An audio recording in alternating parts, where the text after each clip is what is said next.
Hello you guys, welcome back to my channel. My name is Megan and today we're going to be talking about FBA fees and how to determine if your chosen product is profitable or not. We touch on unit costs, shipping costs, Amazon fees, launching, and just random pieces of information that you wouldn't know unless you've done this before. So that's what I'm here for. So let's get into it.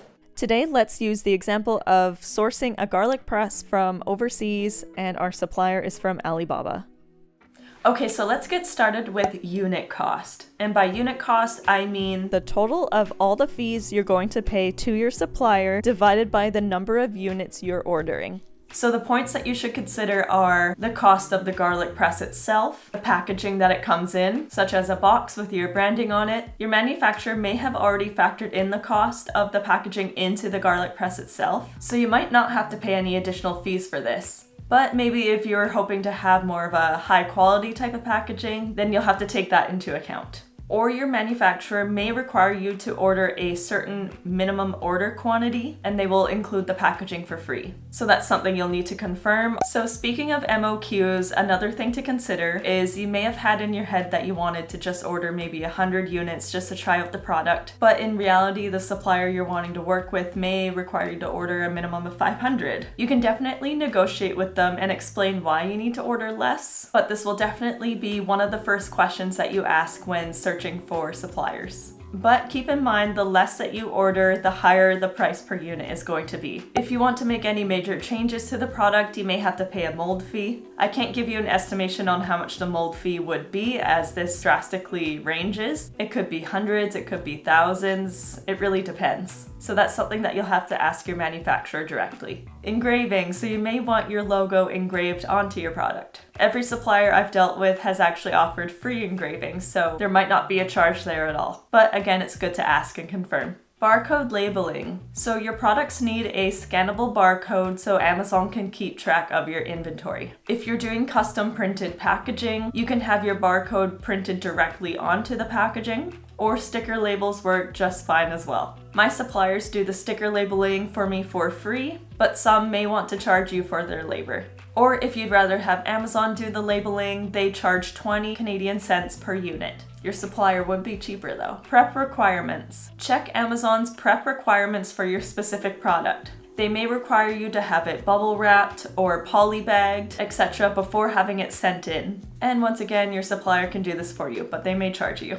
And you should think about if you want to offer a bonus item with your product. An example would be a cleaning brush for the garlic press or something like that. Another thing to consider is, do you want to have any kind of a manual, an instruction booklet, a thank you for your purchase card, or a branded insert in your packaging? And last but not least, third-party inspections. So it's good practice to hire out a third-party company to come and inspect your inventory at the factory once it's done production. Tell your supplier up front from the beginning that you'll be having an inspection done and that it must pass inspection before paying the balance of your inventory. Okay, now that we've got the unit price covered, let's talk about shipping. So choose your shipping method. You have two options, air shipping and sea shipping, or a mix of both, which I do for some of my products. Air shipping can arrive in a matter of days, and sea shipping can take about 30 to 45 days. With that being said though, air shipping costs significantly more. However, if your product is small and light, it might not make a huge difference. So choose which shipping method you're using and then decide where you're shipping to. You can ship to your house, which is where you can store your product and then trickle ship product into Amazon's warehouse. You can ship to a 3PL, which stands for third-party logistics, again to store a portion of your inventory and then slowly send in batches into Amazon. Also, 3PLs come in handy when Amazon puts storage limits into place, during pandemics and crazy Q4 seasons. So sending all your product into Amazon might not even be an option. So this is when 3PLs come in handy. Now, if you're doing the 3PL route, they do have fees as well that you need to take into consideration. And examples of those fees are receiving fees, a monthly storage fee, and forwarding fees. Or you can send directly into Amazon if your inventory limits allow it. So once you've decided where you're shipping to, you can go to a website like Freightos.com to estimate shipping costs yourself, or what I like to do is ask the supplier directly. So reach out to them and tell them the number of units you're thinking of ordering and how much it would cost to ship to the destination that you chose. They'll tell you the options that they offer, give you a couple different quotes. They'll tell you how long that quote is good for. And side note, once your inventory reaches the destination country, it's actually very affordable to then ship it to Amazon's warehouse if it was received at your house, for example. This is because Amazon is partnered with UPS and they give us heavily discounted shipping rates. Now let's talk about the fees that Amazon itself charges. So you'll need a professional selling account, which for me is $29.99 Canadian per month. They also offer an individual plan, which they say is good for if you are shipping under 30 units a month or if you're still deciding what to sell, etc. But it looks like you can't use Amazon PPC if you choose this plan. Next, for every sale that you make on Amazon, you will be charged a 15% referral fee, and that's on the retail price of your product. And then Amazon also charges you an FBA fee on every sale that you make, and that's the price that you pay to have the product shipped to your customer. And to calculate that fee, Amazon has a calculator, so let's jump into that tutorial next. Okay, so enter Amazon Revenue Calculator on Google or click the link in the description box below. Click Log In or Continue as Guest. Select the country you're selling in at the top right-hand corner of the page. Using the garlic press example again, I'm going to grab the ASIN of a similar product. You can find the ASIN on the products listing page under Product Information. It's about halfway down the page. Or enter in the dimensions and weight of your product on the right. Copy and paste it under Find Your Product on Amazon.com. Click Search. So this calculator has two columns, your fulfillment and Amazon's fulfillment. This is to compare FBA versus FBM, and FBM stands for Fulfillment by Merchant. And FBM is you shipping out and fulfilling the orders yourself.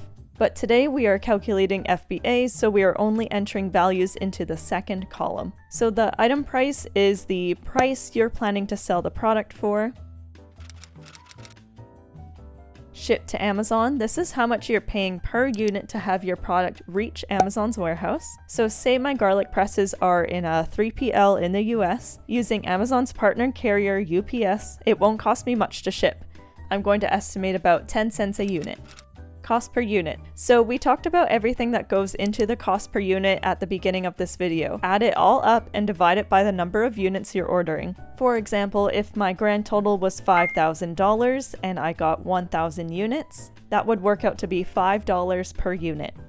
Enter that number here and click Calculate.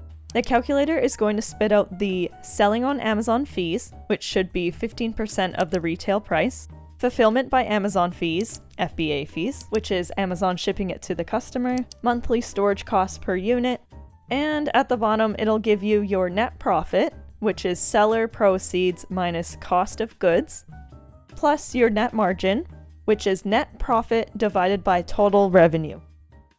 Next, set a budget to launch with. Now, I can't really give you an estimation on how much your launch is going to cost, as there are many different strategies that you can choose between. It can really cost you as much or as little as you'd like. I've spent thousands of dollars on a launch, and I've spent $0 on a launch, launching organically. And that was mainly because I had no idea how to use Amazon's PPC or do any kind of Instagram or Facebook ads. I was kind of intimidated by it, so I didn't even want to touch it yet. So launching can be done without advertising. I just made sure that my SEO, search engine optimization, was good and did my keyword research so my product would pop up when people were searching for related keywords. Another form of advertising would be Amazon's coupons. So it shows up under your product saying $5 off, $10 off, whatever you set. And Amazon only charges, I believe it's 60 cents each time the coupon is used. Thank you so much for watching. I hope you found this video valuable. Be sure to comment below and let me know if you found a profitable product yet or not. Give the video a like as it really supports my channel. And subscribe for more helpful e-commerce videos like this. And I'll see you in the next one. Bye!